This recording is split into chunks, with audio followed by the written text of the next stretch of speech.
SDPI സംസ്ഥാന general സെക്രട്ടറിയായിരുന്ന KS. Shaan വധക്കേസിലെ കുറ്റപത്രം മടക്കണമെന്നാവശ്യപ്പെട്ട് പ്രതികൾ സമർപ്പിച്ച ഹർജിയിൽ ആലപ്പുഴ അഡീഷണൽ സെഷൻസ് കോടതി 3 ഇന്ന് പരിഗണിക്കും.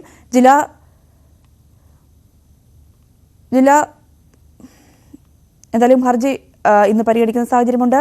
ജില്ലാ സി ബ്രാഞ്ച് ഡിവൈഎസ്പി ആയിരുന്ന KV ബെന്നിയാണ് അന്വേഷണം നടത്തി കുറ്റപത്രം സമർപ്പിച്ചത്. എന്നാൽ കുറ്റപത്രം സമർപ്പിക്കേണ്ടത് ബന്ധപ്പെട്ട സ്റ്റേഷനാണെന്നും ഡിവൈഎസ്പിക്ക് ഇതിന് അധികാരമില്ല എന്നുമാണ് പ്രതികളുടെ വാദം. വിവരങ്ങളുമായി ശരണ്യ സ്നേഹജൻ ചേരുന്നു. ശരണ്യ, എന്ത് പ്രതീക്ഷിക്കണം? ഇതിലിപ്പോൾ കുറ്റപത്രം പിൻവലിക്കണമെന്ന ആവശ്യം പ്രതികൾ ഉന്നയിക്കുന്ന ഒരു സാഹചര്യം കൂടിയുണ്ടല്ലോ. രഞ്ജിനി, ഷാൻ വധവുമായി ബന്ധപ്പെട്ട് വിചാരണ നീളുന്നു എന്നുള്ള ആക്ഷേപം SDPI അടക്കം ഉയർത്തുന്ന ഘട്ടത്തിലാണ് ഇപ്പോൾ ഇന്ന് ഈ കേസിൽ കുറ്റപത്രം മടക്കണമെന്ന പ്രതികളുടെ വാദം കോടതി കേൾക്കുന്നത്. അതായത് ഈ കേസിനകത്ത് ആദ്യഘട്ടത്തിൽ മണ്ണഞ്ചേരി പോലീസ് സ്റ്റേഷൻ പരിധിയിലാണ് ഷാൻ വധം നടക്കുന്നത്. എന്നാൽ കേസ് അന്വേഷിച്ച് കുറ്റപത്രം സമർപ്പിച്ചത് ജില്ലാ സി ബ്രാഞ്ച് ഡിവൈഎസ്പി KV ബെന്നിയാണ്. അതുകൊണ്ട് തന്നെ ബന്ധപ്പെട്ട സ്റ്റേഷൻ ഓഫീസറാണ് കുറ്റപത്രം സമർപ്പിക്കേണ്ടത്. സ്റ്റേഷൻ SHO ആണ് കുറ്റപത്രം സമർപ്പിക്കേണ്ടതെന്ന് ആവശ്യപ്പെട്ടുകൊണ്ടാണ് ഈ കുറ്റപത്രം മടക്കണമെന്ന് ആവശ്യപ്പെട്ട ഒരു ഹർജി ഇപ്പോൾ പ്രതിഭാഗത്തിന്റെ ഭാഗത്തു നിന്ന് ഉണ്ടായിട്ടുള്ളത്. ഈ ഹർജിയിൽ കൂടി വാദം കേട്ട് അത് തീർപ്പാക്കിയാൽ മാത്രമേ വിചാരണയിലേക്ക് കടക്കാനാകൂ എന്നുള്ളതാണ്. അതുകൊണ്ട് തന്നെ കേസിലെ വിചാരണ നടപടികൾ വീണ്ടും നീണ്ടുപോകുന്ന ഒരു സാഹചര്യമുണ്ട്.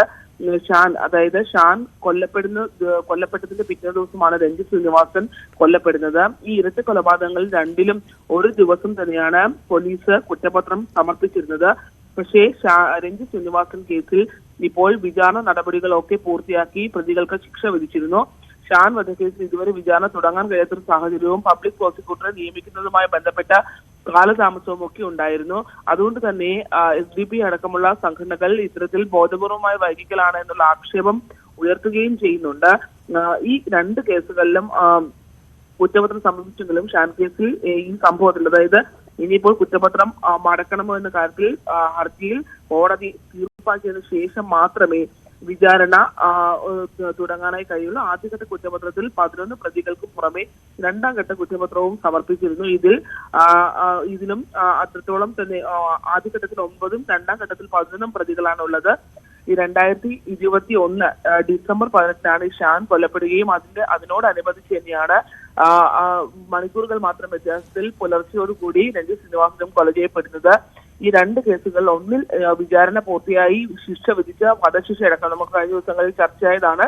രഞ്ജിത്തിന്റെ കേസിൽ വധശിക്ഷ അടക്കം വിധിച്ച ഘട്ടത്തിൽ ഷാന്റെ കേസിൽ ഇപ്പോൾ വിചാരണ തുടങ്ങാൻ കഴിയുന്ന സാഹചര്യമേ ഉള്ളൂ. ആദ്യഘട്ടത്തിൽ പ്രോസിക്യൂട്ടർ ഇല്ലായിരുന്നു എന്നതാണ് ഇപ്പോൾ ഷാന്റെ കുടുംബത്തിന്റെ ആവശ്യപ്രകാരം ജനുവരി 6 അഡ്വക്കേറ്റ് PP ഹാരിസിനെ സ്പെഷ്യൽ പ്രോസിക്യൂട്ടറായി നിയമിച്ചിട്ടുണ്ട്. എന്തായാലും ഇന്ന് ഈ ഹർജിയിൽ തീർപ്പാകുമോ എന്നുള്ളതാണ് നോക്കേണ്ടത്. അതിനുശേഷം മാത്രമേ ഈ കേസിൽ വിചാരണ ആരംഭിക്കാൻ കഴിയുകയുള്ളൂ. ശരി, ശരണ്യ സ്നേഹജനാണ് വാർത്തയുടെ വിശദാംശങ്ങൾ പങ്കുവച്ചത്. മറ്റു വാർത്ത